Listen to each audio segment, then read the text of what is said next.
Salut à tous, alors c'est Frédéric Delavie. Alors ce soir, je vais faire une petite vidéo sur les problèmes d'instabilité de rotule.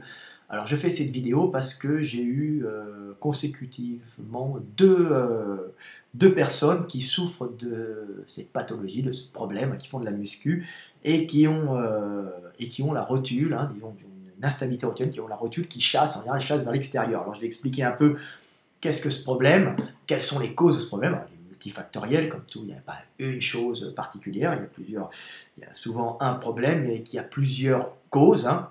Donc voilà, alors là c'est un petit modèle réduit très très bien fait chinois de jambes. Hein. Alors vous voyez, la rotule c'est ce petit os qui est ici. Alors ce petit os, hein, là vous voyez qu'il bouge avec le fémur, mais en général, lui il reste en place. Hein. Il y a un ligament, il y a le tendon rotulien qui est ici, qui s'accroche ici, hein, vous voyez la tubérosité qui est là, hein, c'est l'os qui a poussé, et il s'attache ici, c'est une poulie de réflexion hein, qui permet au gros quadriceps qui est là hein, de tirer dans le bon axe et de tirer avec plus de puissance, hein, parce que s'il était calé sans cette... ça descend ici, hein, ça reste pas à cet endroit-là, mais s'il n'y avait pas cette rotule, il y aurait beaucoup moins de puissance pour lever la jambe, hein, alors que vous avez avec la rotule qui se trouve ici, ça fait une poulie de réflexion et ça permet au quadriceps d'avoir plus de puissance quand il va tirer avec un meilleur levier. Hein. C'est pour décupler hein, la puissance de tirage du quadriceps et pouvoir étendre la jambe hein, ou relever le fémur en fonction de votre position. Si vous êtes au squat, hein, vous allez relever le fémur et le buste qui est ici. Et puis si vous êtes en leg extension, bah, vous allez étendre la jambe comme ça, hein, avec le quadriceps. Mais la rotule ne reste pas là, la rotule est ici, elle ne change pas de place. Hein. Elle a le tendon rotulien hein, qui est ici, qui a tout le temps la même place, et la rotule est coincée dans la poulie, hein, qui est ici. Hein. Il reste coincé là-dedans, et sa face interne, en général, a la forme de la poulie. Hein. Il faut le savoir. Alors c'est la rotule, hein, c'est une poulie de réflexion, c'est ce qu'on appelle, c'est une patelle, hein, c'est le nom, c'est la patella maintenant. Il y a eu un changement de nomenclature. Donc alors, ce problème d'instabilité de la rotule, c'est un truc classique. Alors ça vient souvent ça peut venir de plusieurs causes. Alors souvent ça vient d'une cause ou de plusieurs causes qui s'accumulent. Alors ça peut venir d'une hyperlaxité, hein, une hyperlaxité des tissus, hein, donc ligamentaire, on appelle ça. Alors, souvent les femmes ont une hyperlaxité ligamentaire des tissus parce qu'elles sont très souples, hein, même ça varie en fonction de leurs ovulations, hein, et même en période où elles sont bébés, elles sont beaucoup plus souples pour être encore plus souples quand elles vont accoucher. Hein.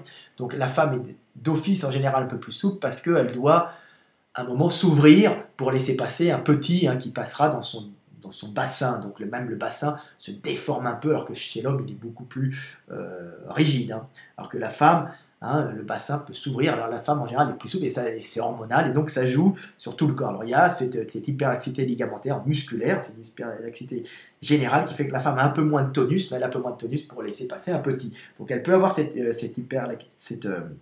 hyperlaxité qui entraîne une instabilité de rotule. Alors, ça peut être aussi dû à un manque de tonicité musculaire, tonicité nerveuse. Hein, vous n'êtes pas assez tonique, vous n'avez pas les muscles assez travaillés, vous avez un relâchement du quadriceps, et puis la rotule, elle va bouger avec un quadriceps mou, ramollo, et elle va aller à droite et à gauche. Alors que si vous avez un quadriceps bien tonifié, la rotule va être bien calée. Mais en général, un manque de tonus du quadriceps n'entraîne pas une rotule qui va se déplacer sur le côté et riper sur le condyle externe du fémur. Je vais vous montrer le condyle externe du fémur et je vais vous expliquer tout ça. Donc, voilà, ça c'est les causes. Vous pouvez aussi avoir un problème de conformation osseuse qui fait que la rotule, quand vous bougez, quand vous faites un squat, elle peut, avec une contraction, passer légèrement sur le côté et user. En même temps, ça peut générer de l'arthrose. Hein. Si la rotule bouge, hein, elle va abîmer le cartilage. Alors que si elle est bien calée, elle ne va pas l'abîmer. Donc ça peut aussi venir d'une mauvaise conformation osseuse. Hein. Alors ça, c'est en général ou c'est génétique, ou bien c'est un problème de croissance, ou un problème de décalcification. Il y a plusieurs causes, hein, tout ça, à ça. Donc ça fait quoi? Ça fait qu'il peut arriver que vous vous retrouvez avec une mauvaise conformation du condyle, en général du condyle de la poulie fémorale. Hein.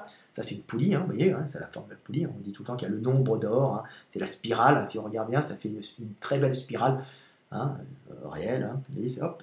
Et si on revient ici, ça reviendrait comme ça, et si on revient ici, ça reviendrait comme ça vers l'intérieur. C'est une très très belle spirale qu'on est fait pour, hein. Vous voyez, on est là, hop, et on est fait pour faire ça, hop, hop, quand ça croupit, hein, et ça bascule, hein, comme un rocking chair un peu, hein, vous avez une belle spirale, une belle courbe à la rocking chair, bah, c'est le rocking chair du fémur. Alors, c'est une poulie qui est au milieu, alors il y a la rotule hein, qui est là, c'est orange, hein, parce que c'était le dernier qui restait aux ateliers à Budapest, hein, c'est un très beau moulage, c'est pour ça que j'aime bien travailler avec. Et en général, vous voyez, là c'est l'extérieur, hein, donc on va dire que c'est ma cuisse, hein, je suis comme ça, hop, je m'accroupis. La poulie, normalement, comment ça s'appelle, la patelle, la rotule n'est pas là, elle reste devant. Mais vous voyez bien que quand on regarde par en dessous, vous voyez bien que la poulie externe, en général, ici, est plus grande, hein, et plus sortie, plus saillante. Hein, le condyle externe est plus saillant pour limiter justement la sortie de la rotule. Alors pourquoi cette rotule chasse vers l'extérieur? Ben, tout simplement, je vais vous montrer les dessins que j'ai faits. Hein. Alors c'est plus fréquent chez les femmes qui ont les genoux, alors je vais vous expliquer, hein, voilà. Voilà un dessin que j'ai fait. Hein. Alors vous voyez le fémur qui est ici, la poulie qui est ici, hein, alors on voit la poulie, et vous voyez que le fémur part vers l'intérieur, hein, ça fait une espèce de, ce qu'on appelle en X, hein, mais très légèrement. Alors chez les femmes c'est plus marqué, parce que le bassin est plus large, comme elles ont un détroit inférieur plus large, hein, elles ont un bassin plus large, proportionnellement plus large, c'est proportionnellement plus large, parce qu'en général elles ont plutôt la même taille que l'homme, et comme elles sont plus petites, elles ont le bassin proportionnellement plus large, mais comme elles doivent marcher normalement, elles ne peuvent pas marcher avec les jambes écartées, hein, c'est pas économique, donc en général la nature a fait que les genoux partent vers l'intérieur pour récupérer un axe vertical au niveau du tibia, hein, et marcher normalement, mais les cuisses vers l'extérieur, les cuisses partant vers l'intérieur. C'est pour ça que les femmes, souvent vous les voyez, elles ont un espace, on regarde chez les mannequins, un espace entre les jambes, on appelle ça le gap, hein, je crois c'est ça. Hein, on trouve ça très sexy, parce que ça prouve qu'il y a un bassin, il y a un détroit inférieur assez grand pour laisser passer le bébé. Hein, mais en contrepartie, les jambes des femmes partent vers l'intérieur, hein, comme ça, vous voyez. Hein, et justement, il faut, comme elles partent vers l'intérieur, et il y a une poulie. Alors chez les hommes, ça part aussi vers l'intérieur, mais moins, hein, parce qu'on récupère justement ce centre de gravité. Mais le problème, c'est que le quadriceps, vous voyez, va tirer vers, vous voyez la poulie, donc le quadriceps tire latéralement, comme ça, hein, et comme il est vers l'extérieur, il risque en tirant de déporter la poulie vers l'extérieur. Vous voyez, ça fait un angle ici. Et c'est pour ça qu'en général, la trochlée externe est plus marquée et plus grande pour empêcher ce glissement. Il peut arriver des fois que justement cette trochlée soit trop petite, pas assez marquée, hein, soit manque de sport, soit un petit problème génétique qui a fait que l'accélération du développement, c'est-à-dire de cette zone s'est développée trop lentement, alors que normalement il y a des processus qui accélèrent le développement de certaines parties. Il n'y a pas un plan pour le genou, hein, il y a des gènes et des accélérateurs de croissance. Alors si les accélérateurs de croissance à ce niveau-là, au niveau génétique, n'ont pas été bons, hop, vous allez vous retrouver avec une trochlée pas assez profonde, pas assez large, pas assez sortie sur l'extérieur, et quand vous allez faire un mouvement, pof, votre rotule va ripper vers l'extérieur. Ça peut même faire de l'arthrose en abîmant la poulie, en abîmant cette partie du cartilage qui est en dessous, hein, c'est du cartilage à cet endroit-là, et vous risquez d'avoir des problèmes d'usure, des problèmes d'arthrose, et puis aussi une douloureuse luxation de la rotule qui partira vers l'extérieur. Elle ne va pas très loin, mais elle va bouger, ça va faire mal. Donc voilà le problème. Alors là, on la voit, la rotule, hein, je l'ai dessinée. Hein, voilà, là, on la voit la rotule, on la voit la trochlée. Hein, vous voyez que la partie externe, hein, est plus grande que la partie interne. Hein, et voilà, vous voyez le quadriceps. Là, c'est l'autre dessin que j'ai fait. Alors, pour compenser ça, cette forme des fémurs qui partent vers l'intérieur pour récupérer le centre de gravité, pour ne pas marcher comme pour pas marcher les jambes écartées, hein, pour pas marcher comme, vous savez, les crocodiles qui marchent comme ça. Non, on est des bipèdes, donc on essaye d'économiser, hein, d'être plus au centre. La nature a sélectionné des fibres inférieures du muscle quadriceps. Alors je vais vous montrer le muscle quadriceps, je dois l'avoir ici. Après je parlerai des exercices. Alors le muscle quadriceps, on l'a là, hein, vous voyez. Ici, le muscle quadriceps est là. Voilà, hein. Et vous voyez que les fibres, alors là c'est le quadriceps, et c'est le vaste interne. Alors le muscle vaste interne, c'est-à-dire c'est le quadriceps, il y a le droit de la cuisse qui est ici, hein, le vaste externe qui est là, le vaste interne qui est ici, hein, et vous voyez que le bas du vaste interne, les fibres sont presque horizontales. Alors elles sont presque horizontales, pourquoi?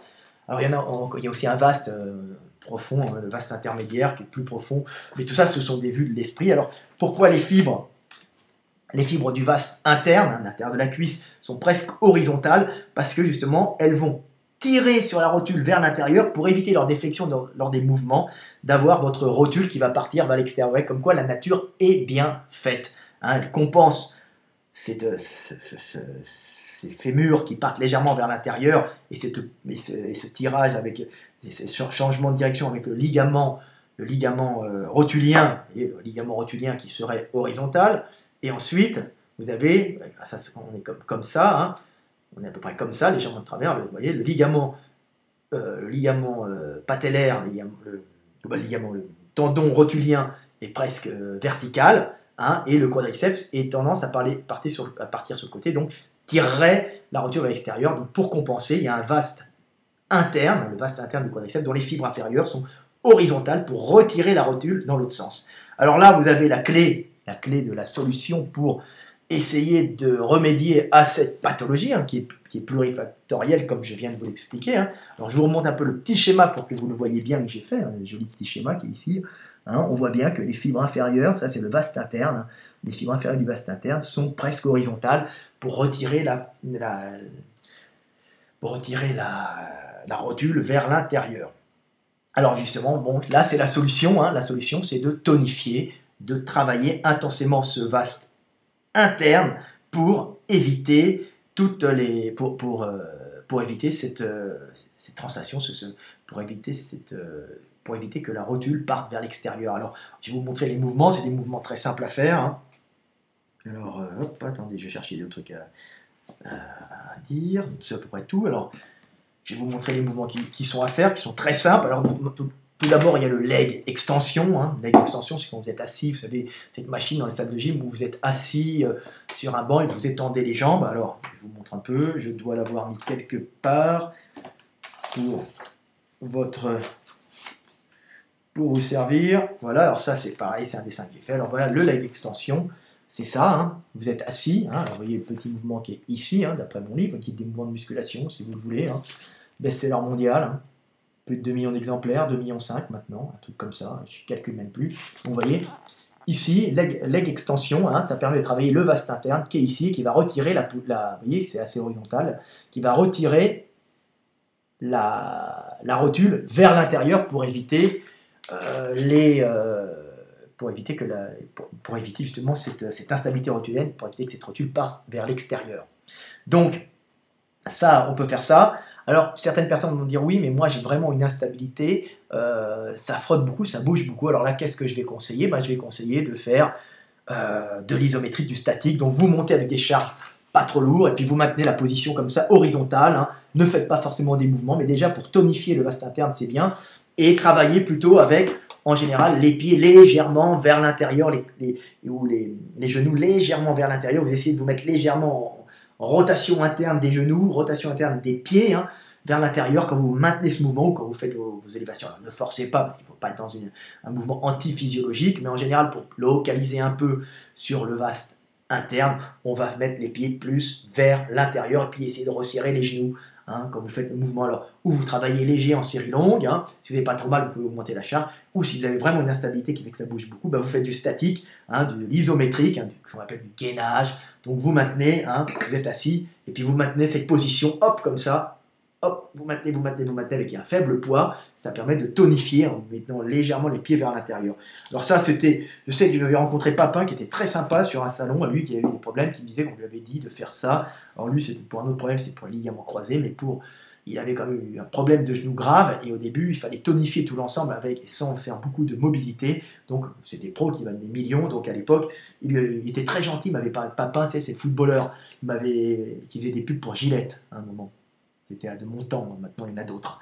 Donc, il faisait beaucoup de statique pour tonifier le vaste interne, pour tonifier le quadriceps en général, hein, parce qu'il avait été opéré du genou. Donc ça, c'est vraiment un truc pour les mecs qui ont une instabilité ou qui ont eu des problèmes de genou. Comme ça, vous ne faites pas de mouvement et vous faites du statique avec vos jambes, avec des extensions de jambes comme pouf, hein, vous êtes assis, vous pouvez même faire ça chez vous, hein, si vous n'avez pas de machine, vous vous mettez hop, vous asseyez, puis vous tendez vos jambes avec un petit poids, vous êtes comme ça, vous penchez un peu en avant, hein, ou vous mettez un peu en arrière, comme vous le sentez, hein, si vous n'êtes pas assez souple.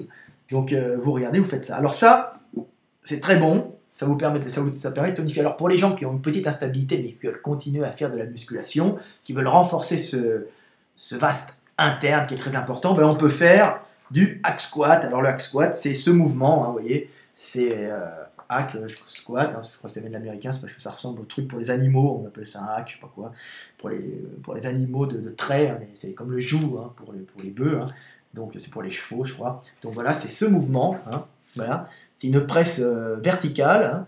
Alors là, la position est bien, mettez pieds serrés, prenez pas forcément lourd, et vous descendez, hein, pieds serrés, et vous faites ça pour travailler le vaste interne qui est ici, hein, là, voilà, vaste interne, droit de la cuisse, vaste externe, hein, c'est ce muscle-là, ici, qu'il faut travailler, celui qui est à l'intérieur, qui va vous empêcher d'avoir la rotule qui va se barrer sur le côté. Alors ça, c'est très bon, hein, ne forcez pas trop. Alors il faut savoir que si vous avez des longues cuisses, bah, vous n'allez pas pouvoir mettre lourd sur cet appareil parce que le levier ne sera pas bon pour vous, mais c'est pas grave. La tension sur le quadriceps sera aussi intense que si vous aviez, avec, je sais pas moi, 50 kg, sera aussi intense si vous avez des longues cuisses que si vous aviez 100 kg pour des petites cuisses. Hein. Donc sachez que le poids n'a pas d'importance, c'est le levier qui compte. Hein. Si vous avez des petites cuisses, il y aura un effort, des longues cuisses, des longs fémurs, hein. C'est ça le fémur. Hein. Si vous avez des longs fémurs, bah, l'effort sera très intense pour vos muscles, hein, pour descendre et vous accroupir. Donc, ne faites pas comme le copain qui a des cuisses courtes. Hein. Lui, il peut mettre 100 kg, mais il n'aura pas plus de tension que vous sur le quadriceps, vu qu'il a des petits fémurs, hein, et un grand buste, alors que vous qui avez des longs fémurs et un petit buste, hein, avec 100 kg, la tension sur le quadriceps, vous allez les faire éclater. Donc il faut savoir que tout ça, c'est des différences de morphologie et qu'il faut travailler en fonction de votre morphologie. Donc faites ça pour tonifier le quadriceps, le vaste interne, hein, du hack squat, c'est très bon. Alors autrement, vous avez un dernier mouvement que je vais expliquer, là, qui est pas mal aussi. Hein. Alors là, c'est vraiment si vous n'avez pas de grosse pathologie, bien sûr. Hein. Alors, il est ici, bah, c'est ce qu'on appelle du front squat ou du squat barre devant, c'est le squat des haltéros. Alors, vous prenez des cales sous les pieds, hein, si vous avez des petits haltères ou une planche en bois, parce que c'est pas forcément évident à faire. Hein. Le but, c'est en plus de travailler le quadriceps, donc pas travailler les fessiers. Donc, quand il y a une cale, c'est bon, ça reporte le travail sur les quadriceps. Hein. Donc, pareil, pas beaucoup d'écart, hein, entre les jambes, hein, les pieds relativement, pas vers l'intérieur, mais peu écartés, les pieds parallèles. Alors, évidemment, si vous n'avez pas une morphologie à squatter pieds parallèles et vous avez pieds en canard, squatter pieds en canard, c'est ce que je dis tout le temps, c'est une question de morphologie. Je parlerai plus tard, je ferai une vidéo là-dessus quand j'aurai le temps, sur les morphologies de hanches, de genoux, tout ça, qui font que tout le monde ne squatte pas de la même façon. Donc ce dernier mouvement, c'est le front squat, hein, ou le squat barre devant. Alors vous faites ça, pas la peine de prendre lourd, là c'est une nana qui fait ça, hein. Voilà, vous voyez, on fait comme ça, puis on s'accroupit avec la barre. Hein. Alors le but, c'est pas de travailler lourd, hein, le but c'est de tonifier, hein, ou si vous êtes... tonifier pour récupérer justement cette instabilité. Donc barre devant, hein, hop, on sort bien les coudes, hein, surtout ne vous laissez pas embarquer dos rond, hein, tout le temps dos fixé, mais ça je parle aux gens qui en font depuis longtemps, hein, de la muscu. Hein. Faites pas un front squat quand vous n'êtes pas habitué, quand vous débutez, demandez à un prof de venir, il faut quand même une certaine maîtrise, une technique pour faire ce front squat. Hein. Donc coude vers l'avant, hein, hop, on monte les coudes, on sort les fesses et on descend bien droit. Alors si vous avez des grandes jambes, ça va être problématique. Donc il faut des grands fémurs, il faut des talons, un petit buste grande jambe, c'est bien problématique. Mais c'est pas grave, ne prenez pas lourd et prenez des talons. Et le but c'est de renforcer cette partie interne, hein, du quadriceps, hein, pour retirer la rotule vers l'intérieur. Alors hein, je vous remonte encore, front squat, voilà, c'est ça. Voilà. Et hop, et le mouvement est ici, on descend et on s'accroupit, jambes pas trop écartées, plutôt jambes genoux serrés, hein, pour pouvoir localiser sur l'intérieur. Donc voilà, c'est à peu près tout ce que j'ai à dire pour les gens qui ont une instabilité. 20 minutes, c'est à peu près tout. Alors je le redis, hein, l'instabilité peut venir d'une hyperlaxité ligamentaire, d'un manque de tonicité musculaire ou d'une mauvaise conformation osseuse, hein, particulièrement la trochlée, la lèvre externe de la trochlée du fémur, pas assez développée pour moult raisons.